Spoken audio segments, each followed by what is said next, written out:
A fresh escalation in trade tensions between the United States and Canada has been narrowly avoided after U.S.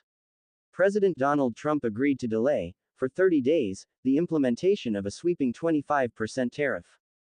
Welcome viewers to my channel. Please subscribe, like my video and turn on notifications so you don't miss our next update. The move was initially intended to target a wide range of Canadian goods, but the temporary pause has not been enough to calm the storm north of the border. In Canada, outrage is mounting. Public figures, commentators, and ordinary citizens have begun calling for strong retaliatory measures, including boycotts of American-made products. Some voices have even gone as far as suggesting that Canada cut off oil exports to its southern neighbor, an action that would represent one of the most dramatic economic counterpunches in modern trade history.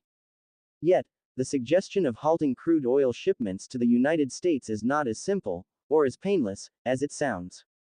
While such a move could indeed place Washington under immense pressure, the economic consequences for Canada itself could be catastrophic. Canada's oil sector is deeply intertwined with the American market, with nearly all of its crude being funneled south through an extensive and decades-old network of pipelines. For Canada, the United States is not just a customer but the lifeline for its energy exports. Breaking that relationship overnight would leave the Canadian energy sector scrambling to find new buyers and build new infrastructure, something that could take years rather than months. This dependency is the product of long-standing trade integration between the two countries, cemented most visibly by the North American Free Trade Agreement (NAFTA), signed in 1994. NAFTA not only eliminated most tariffs between the United States, Canada, and Mexico but also laid the foundation for deep cooperation in energy. When Trump renegotiated the deal during his first presidential term between 2017 and 2021, resulting in the United States-Mexico-Canada Agreement (USMCA), many of those integrated energy arrangements carried over, underscoring just how difficult it would be for either side to disentangle themselves from the system. In theory, Canada could pull the plug on oil shipments as a bargaining chip to force the Trump administration into reconsidering the tariff threats. But in practice, the impact would ripple back into Canada itself. Many Canadian refineries, particularly those located in the eastern provinces such as Ontario and Quebec, are themselves dependent on the very same pipelines that carry oil south. Because these pipelines cut through American territory on their way eastward, any decision to halt exports would simultaneously choke off supply to Canadian facilities, leaving the country vulnerable to energy shortages and price spikes. The complexity of this situation lies in Canada's unique geography and its oil pipeline infrastructure. Most of Canada's oil is extracted from the Western Canada Sedimentary Basin (WCSB), a massive geological formation spanning British Columbia, Alberta, Saskatchewan, and Manitoba. This region is the heartland of Canada's energy industry, home to both conventional crude oil and vast reserves of oil sands. But transporting this oil to markets, whether domestic or international, requires a network of pipelines that does not neatly align with Canada's borders. Instead, for historical and economic reasons, much of this infrastructure was designed to run through the United States. Pipelines snake south from Alberta into U.S. territory, where they connect to refining hubs in the Midwest and Gulf Coast. From there, some of the oil continues back northward into Canada's eastern provinces, where it is processed in domestic refineries. This unusual setup means that Canada's own energy security is, paradoxically, reliant on the very same American system that it would need to cut off in order to retaliate against U.S. tariffs.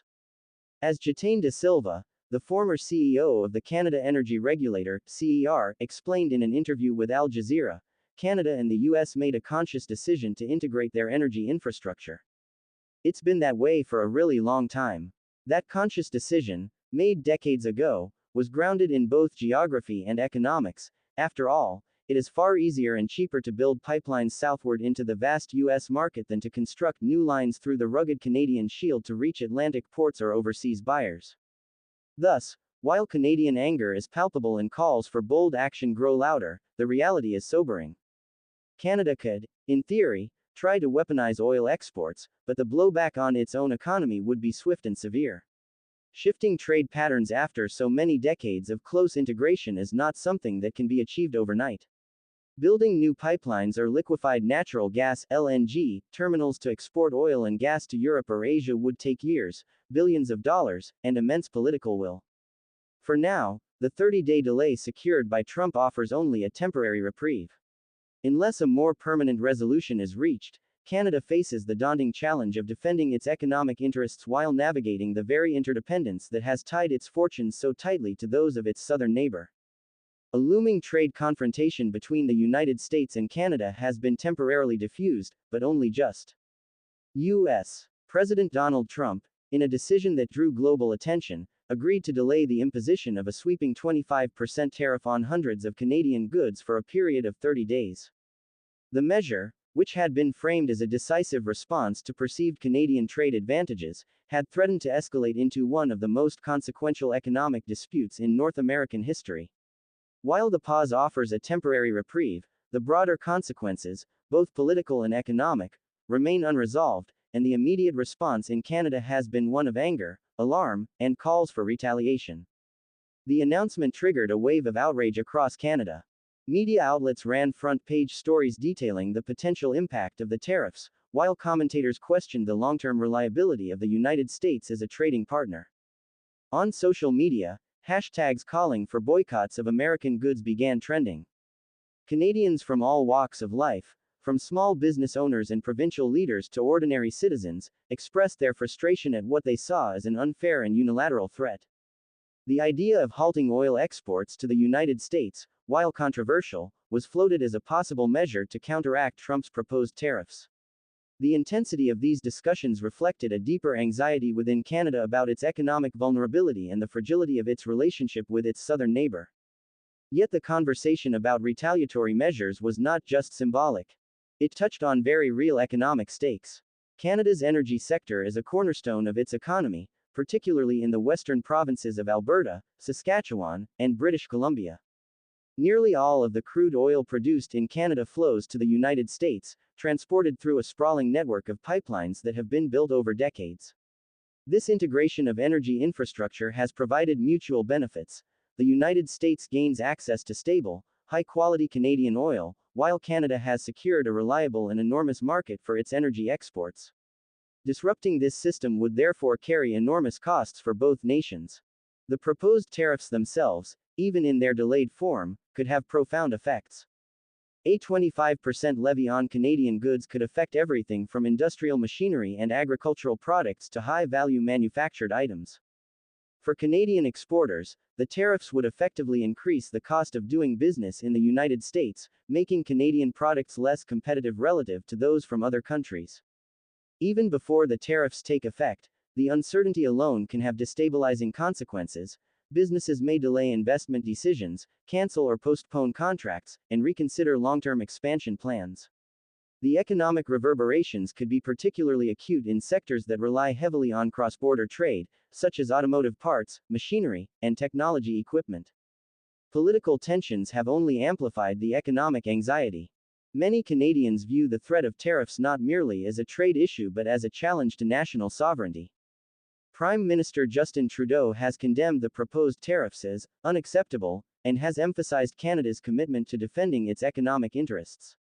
Canadian provincial leaders have echoed this sentiment, warning that any unilateral American action could trigger a cascade of negative effects across the economy. Even as officials engage in diplomatic negotiations with their U.S. counterparts, the public debate is increasingly dominated by calls for bold and decisive responses. Amid this rising tension, the notion of weaponizing energy exports has gained traction, though not without controversy. Some analysts argue that halting oil shipments to the United States could serve as a powerful negotiating tool. Oil, after all, is a commodity of global importance, and Canada is one of the largest exporters of crude in the world. By disrupting supply, Canada could exert significant pressure on U.S. refineries and energy markets, forcing policymakers in Washington to reconsider the tariffs. However, such a strategy carries enormous risks. Canada's own economy is deeply intertwined with the United States, and any interruption in exports could have unintended consequences for domestic energy production, refining capacity, and consumer prices. The complexity of the situation is compounded by the decades-long integration of North American trade. The North American Free Trade Agreement (NAFTA), signed in 1994 by the United States, Canada, and Mexico, was designed to eliminate most tariffs and facilitate free trade across the continent. Beyond simply reducing the cost of cross-border transactions, NAFTA created a deeply interdependent economic ecosystem. Energy, agriculture, manufacturing.